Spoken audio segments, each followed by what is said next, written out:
عمران خان نه مني، وایي سملاسي ټول ټاکنې دې وشي. په سلامونه مو هرکلی کوم. د پاکستان له صدر اعظمۍ ګوښه شوی عمران خان وایي چې د روان کړکېچ یوازینۍ د حل لاره سملاسي ټاکنې دي. نوموړي پرون دوشنبه پر خپل ټویټر باندې لیکلي چې د خلکو ته باید فرصت ورکړل شي چې پرېکړه وکړي او د رایو عادلانه ټاکنو له لارې خپل مشر وټاکي. هغه تر دې وړاندې هم په خپلو پلویانو غږ کړی و چې واټونو ته راوځي. عمران خان د راتلونکي چهارشنبې په ورځ پېښور کې د جلسې اعلان هم وکړ.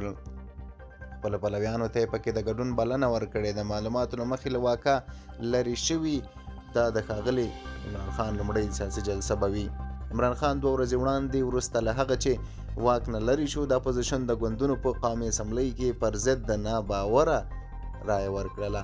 د پاکستان پارلمان نوموړي وروسته د مسلم لیګ نون غړی شهباز شریف د دې هېواد لومړی وزیر اعلان کړ. یادونه ده چې د عمران خان تر دې وړاندې په امریکا تور لګولی و چې له واکه په لرې کولو کې لاس لري.